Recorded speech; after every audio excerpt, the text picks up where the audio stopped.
I bought a used Tesla, and my only plan was to wipe its hard drive clean.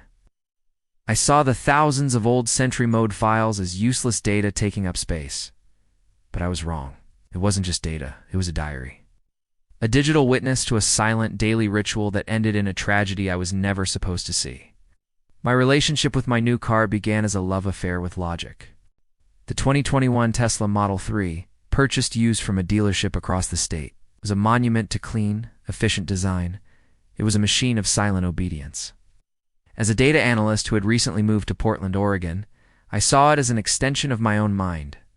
Logical, orderly, and devoid of unnecessary sentiment.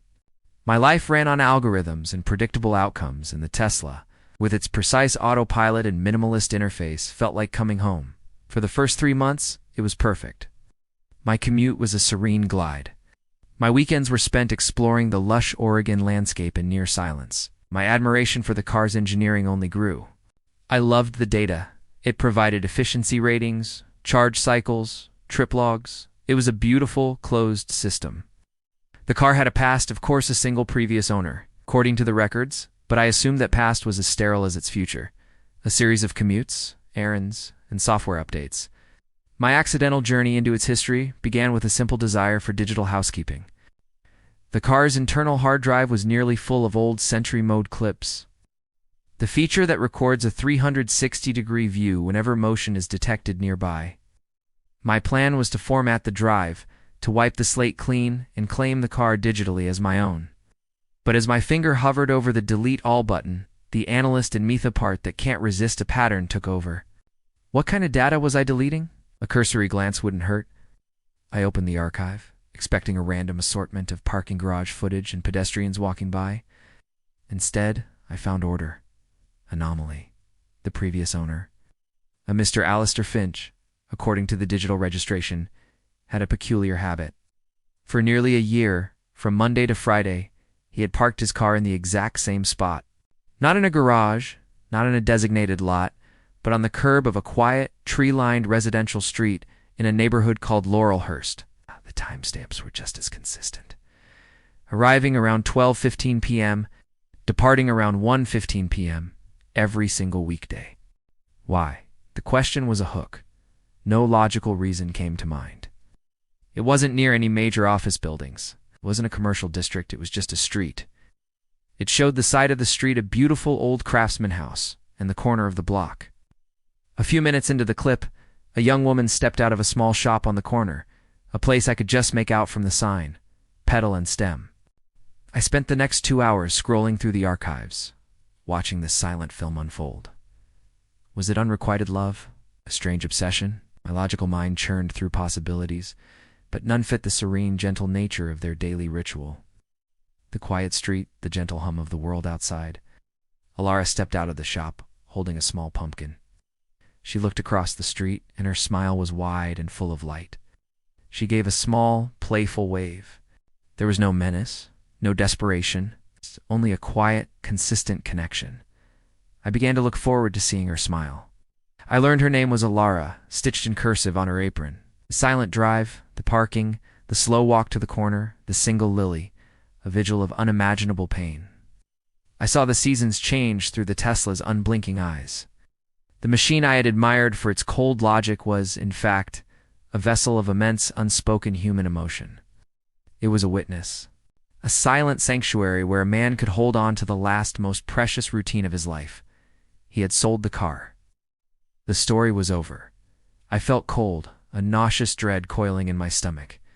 The thought of using its efficient, logical autopilot felt like a betrayal. That evening, I did something I hadn't planned. I drove to a florist and bought a bouquet of white lilies. Then, I typed an address into the navigation screen. Not from memory, but from the location data tagged to the Sentry files.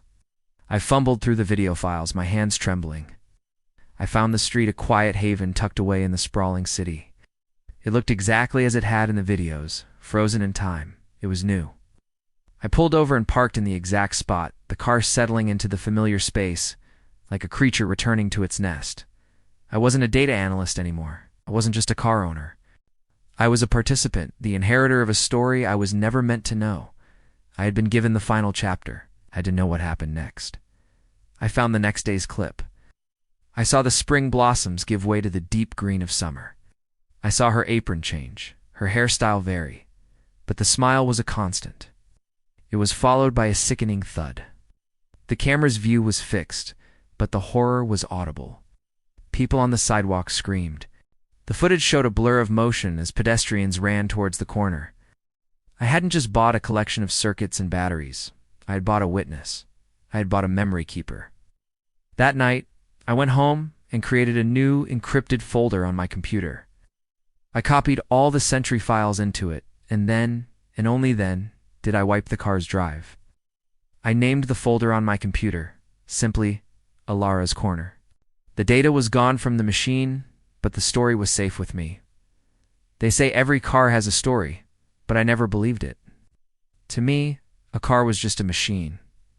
Then I found the videos, hundreds of them. It's all showing the same quiet street, the same mysterious daily routine, and a smile that would eventually break my heart. This is the story of what my Tesla was forced to watch, and what it forced me to remember. Then, the Tesla's driver's side door was flung open with violent force.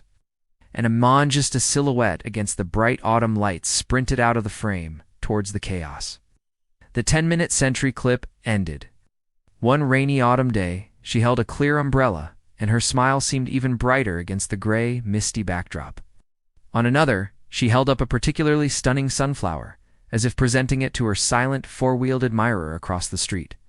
The autumn day was just as bright, but the scene was different. The corner was empty.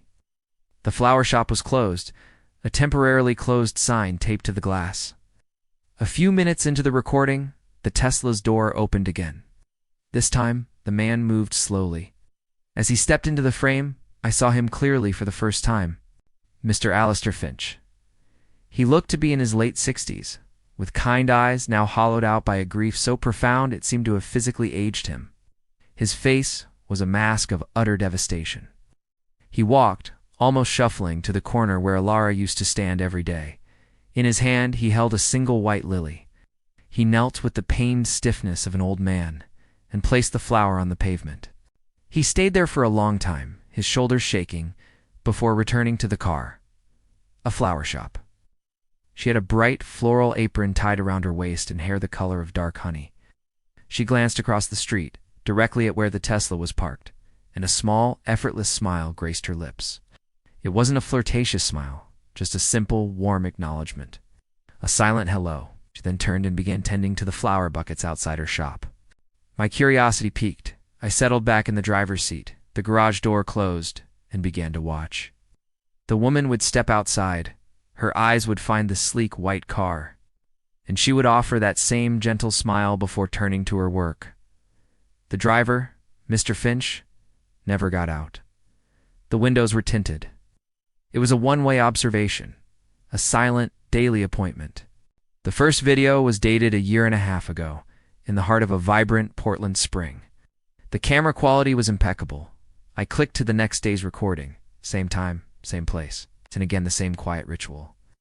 I felt like an intruder, a digital voyeur, peering into a life that wasn't mine, yet I couldn't stop. Who was she? And who was this Mr. Finch, who dedicated his lunch hour every day to simply parking across the street from her? Then I got to a video dated late October. The autumn leaves were a brilliant, fiery carpet on the sidewalks.